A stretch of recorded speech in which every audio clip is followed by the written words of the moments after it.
What if the first step into power didn't look powerful at all? No black suit, no secret office, no empire.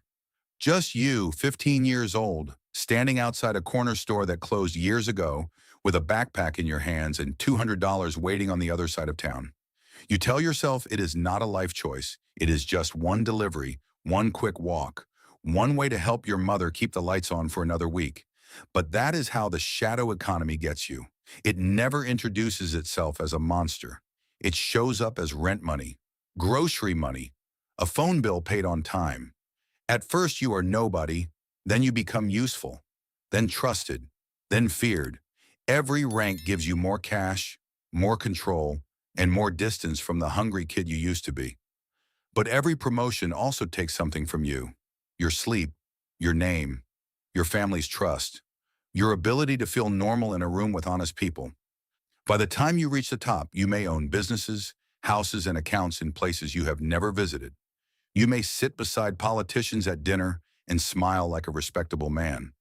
But somewhere, deep inside, you will still hear that first phone ringing, and you will understand the truth too late. In this world, you do not climb out, you climb deeper. Level 1, Rank 1. The Runner. You are 15, but life has already made you feel older. Your street looks like it gave up before you were born. The old stores have metal shutters pulled down forever. The factory your grandfather still talks about is now an empty lot with weeds growing through the cracks. At home, your mother comes back tired from one job, changes her shirt, and leaves for the next. The bills still win. The fridge still looks half empty, and every adult keeps telling you to be patient, like patience can pay rent. Then one afternoon, a man you barely know offers you $200 to take a backpack across town. He does not explain. You do not ask. The silence tells you everything. Your hands sweat the whole ride. Every police car feels like it is looking straight at you. Every stranger seems too close. But you reach the house. Someone opens the door, takes the bag, and shuts it again without learning your name. 45 minutes later, you are walking home with more money than you have ever held in your life. You tell yourself it was only one time, just one bad choice in a bad month. But next week, the phone rings again, and this time you answer faster. Soon you are not a kid doing a favor anymore. You are a runner. The bottom rank, the easiest person to replace. If you get caught, nobody saves you. If you vanish, another hungry kid carries the next bag. You know that. But when the money feels real and every honest promise feels fake, danger starts to look like an opportunity. Level 2, Rank 2, the Lookout. After 6 months, someone higher up finally notices you. Not because you are the strongest, not because you act fearless, because you are quiet. You show up when the phone rings. You keep your head down. You do not talk too much, and in this world, silence is worth more than muscle. So they move you up. Now you are not carrying bags across town. You are standing on corners, stairwells, rooftops, and broken apartment balconies, watching everything that moves. Your job is to notice danger before danger notices them. A car parked too long, a face that does not belong, a slow drive around the block. You learn the rhythm of the streets like other kids learn songs. Morning patrols, afternoon quiet. The hour when everyone pretends nothing is happening, even though everyone knows. One short message from your phone can empty a whole corner in seconds. Product disappears, people scatter, doors close. The block becomes innocent before anyone can prove it was guilty. You are 16 and suddenly the whole machine depends on your eyes. But the pay is still small compared to the risk. Rain soaks through your hoodie. Winter freezes your fingers. Summer turns the concrete into a stove. Nobody praises you when things go right. But if you miss one detail, every angry voice points at you. At home, your mother finds the cash hidden in your drawer. She does not ask. She just uses it to keep the electricity on. That silence hurts more than a lecture. You are earning money now, but you are also learning the first rule of every higher rank. The more useful you become, the less innocent you are allowed to be. Level 3, Rank 3, the corner seller. By 18, you have a spot that people recognize. One block, one entrance, one corner where cars slow down and strangers know exactly where to look. It feels like a promotion because now the money comes straight through your hands. You are not just watching anymore, you are selling. You learn faces faster than names. The nervous customer who keeps the window half closed. The regular who looks worse every month. The person who smiles too much and might be police.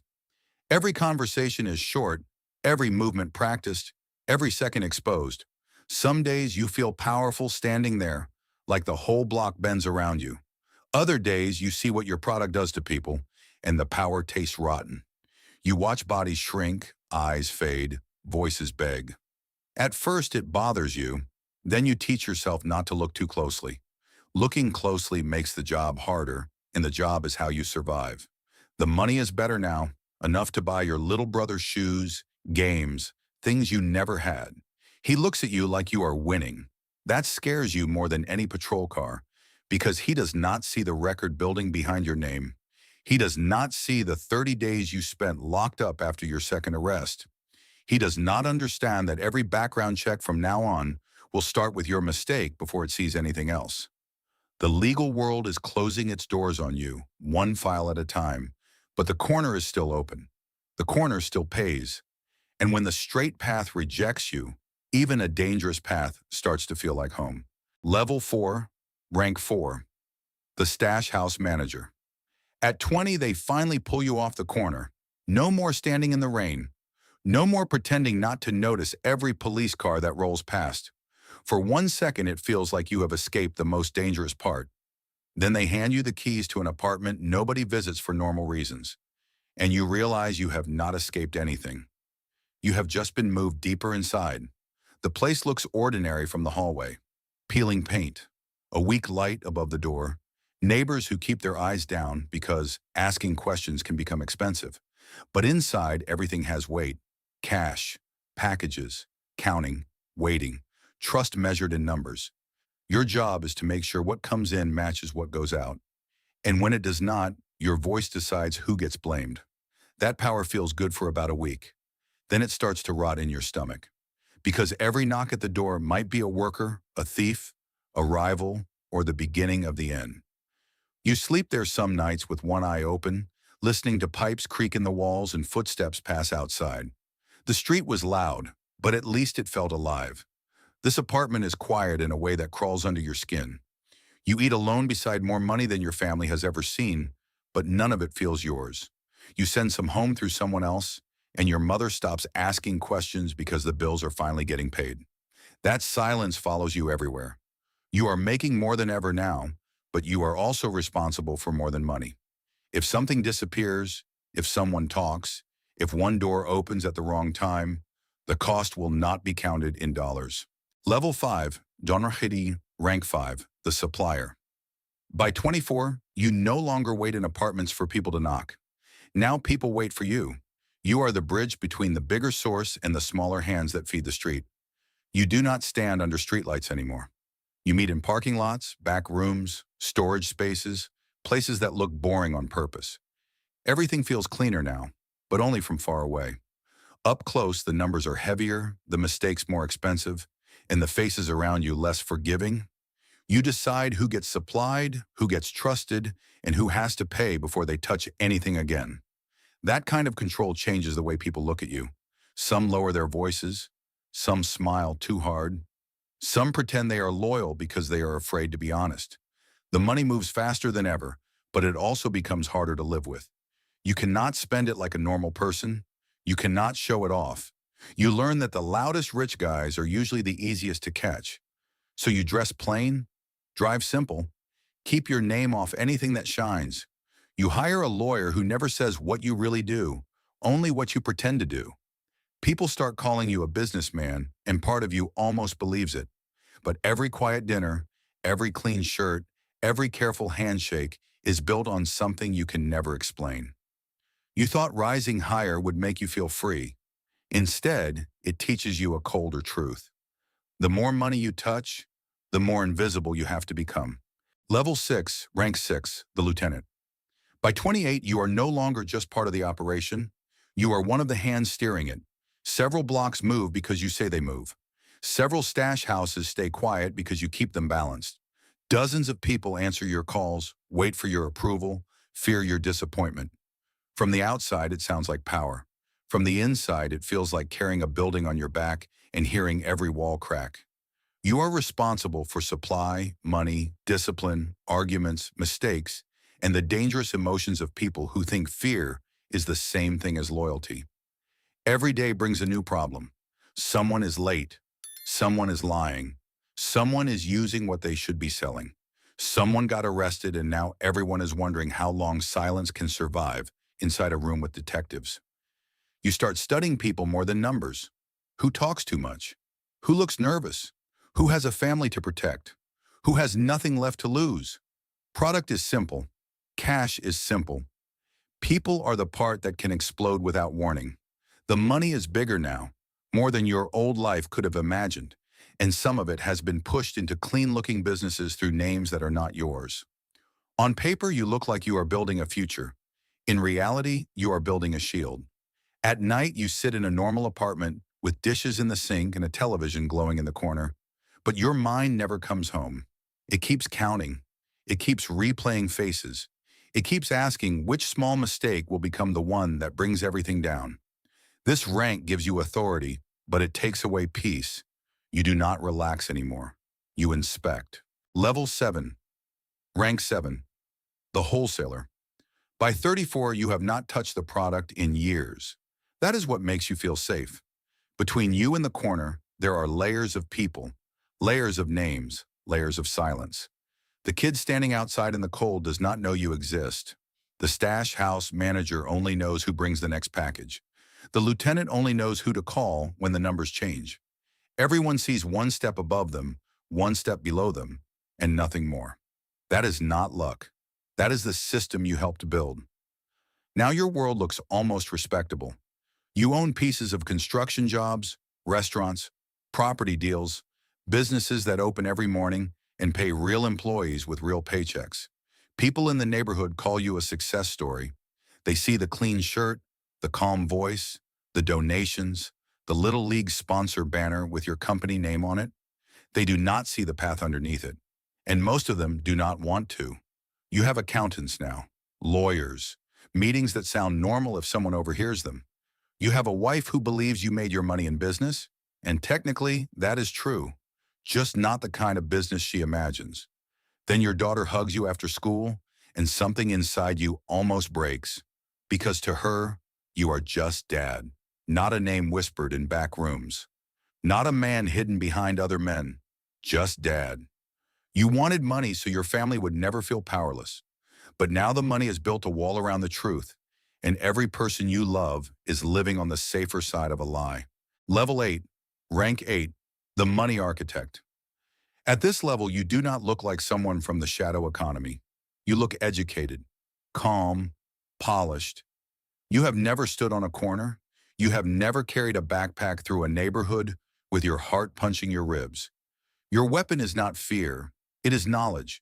You understand banks, contracts, companies, taxes, borders, and the tiny gaps between rules where dirty money can hide long enough to change its face. Years ago, you worked inside the clean world, maybe a bank, maybe an accounting office, maybe an international firm where everyone wore nice watches and spoke in careful voices. That is where you learned how the system breathes. Then someone offered you more for one private job than your salary paid in months, and you crossed a line so quietly that nobody around you heard it happen. Now powerful people come to you with numbers, deadlines, and problems they cannot solve in public. You do not ask where the money came from. You ask where it needs to go.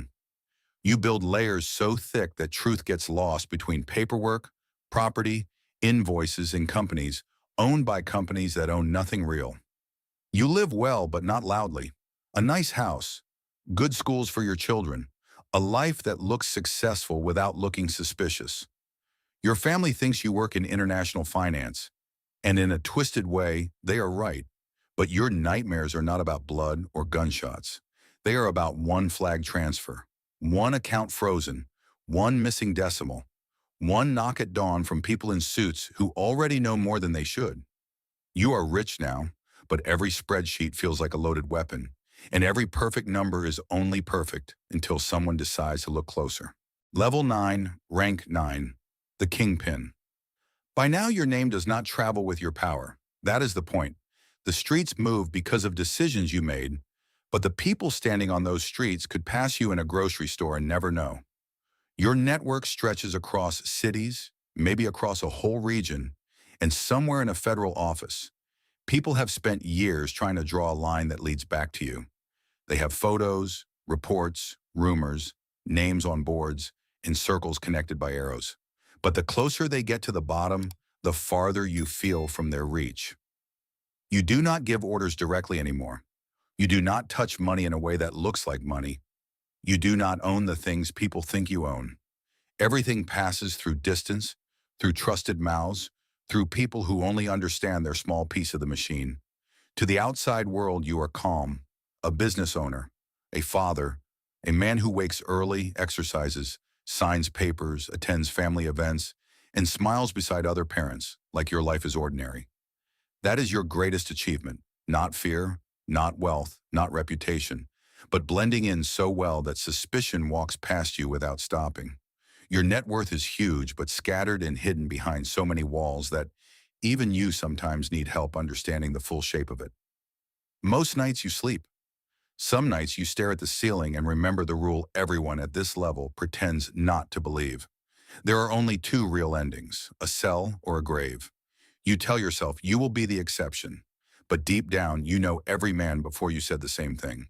Final level, wash your highest rank, while whack the ghost. At 52, you tell people you retired. You say it like a victory, like you beat the game, like you found the door everyone else missed. Years ago, you handed the operation to someone younger, moved to another country, and bought a house behind a high wall where the weather is warm and nobody asked too many questions. Your money looks clean now. Most of it. It has passed through businesses, properties, accounts, and polite conversations with people who smile because your donations are useful. You are welcomed at dinners. You shake hands with officials. You fund hospitals, schools, local projects. To them, you are a wealthy man with a complicated past they prefer not to examine. But behind your bedroom door, the cameras still glow. You watch the gate the way you used to watch the corner. Every sound outside makes your body remember a life you claim you left behind. Your daughter is grown now. She tells people you built everything from nothing, and the pride in her voice hurts more than an accusation. Because she is not completely wrong. You did build it from nothing, from a boarded-up street, from a hungry house, from one backpack you did not pack.